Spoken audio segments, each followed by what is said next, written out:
हा एक प्रसिद्ध संस्कृत श्लोक आहे. त्याचा अर्थ असा होतो की वृक्ष परोपकारासाठी फळं देतात, नद्या परोपकारासाठी वाहतात, गायी परोपकारासाठी दूध देतात आणि संत परोपकारासाठी झिजतात. नमस्कार, माझे नाव जान्हवी गोकुळ सानप. मी इयत्ता 5वी मध्ये शिकते. आदरणीय प्राचार्य, शिक्षक वृंद आणि माझ्या प्रिय मित्रमैत्रिणींनो, मी इथे संतांची शिकवण या पवित्र विषयावर काही बोलणार आहे. ते तुम्ही सर्वांनी शांतचित्तेत ऐकावे अशी माझी नम्र विनंती. तर मित्रांनो, संत म्हणजे काय? संत म्हणजे सत्य, करुणा आणि भक्तीचा मृत स्वरूप. ते स्वतःसाठी जगत नाहीत, इतरांसाठी झिजतात, शिकवतात आणि प्रेम वाटतात. संत म्हणजे जो दुसऱ्याच्या वेदना स्वतःच्या म्हणून समजतो. संत म्हणजे जो हिंसा, द्वेष, अहंकार यांपासून दूर राहतो. संत म्हणजे जो ईश्वराच्या मार्गावर चालतो आणि इतरांना चालवतो. संत म्हणजे जो सत्य बोलतो, प्रेम करतो आणि क्षमा करतो. तोच खरा संत. थोडक्यात सांगायचं झालं तर संत तोच जो आपुलकीने वागतो, सर्वांना आपलेच मानतो आणि अहंकार हरवून देतो.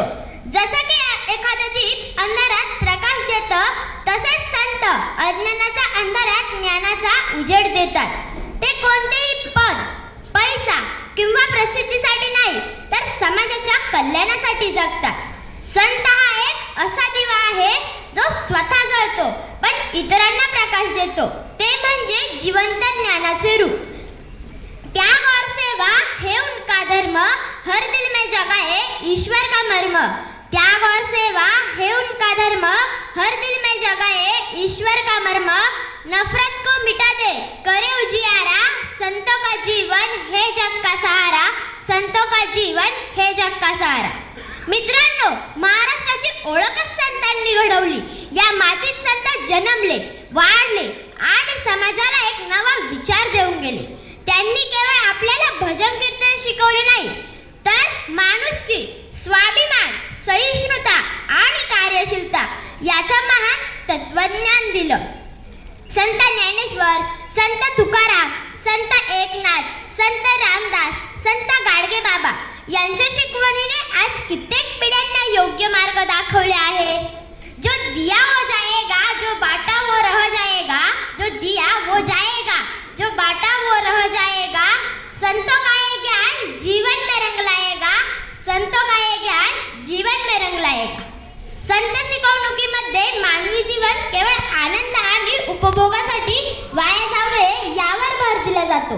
त्याऐवजी मोक्ष प्राप्तीसाठी अधिकृत संतांच्या मार्गदर्शनाचे अनुसरण करून सर्वशक्तिमान देवांची उपासना करण्यास समर्पित केले पाहिजे. गोरा कुंभार, सेना नावी, सावता माळी, नरहरी सोनार यांसारख्या संतांनी सौकर्म भक्ती केली.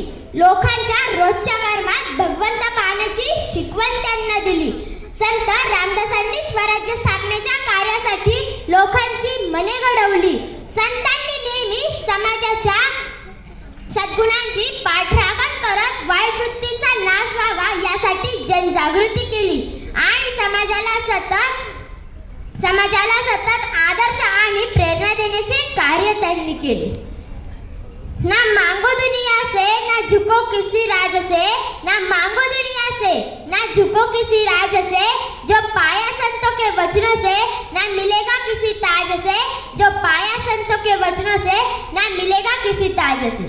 संत तुकारामांनी अभंगातून समाजाला समता, बंधुभाव आणि न्यायाची महत्त्व सांगितले.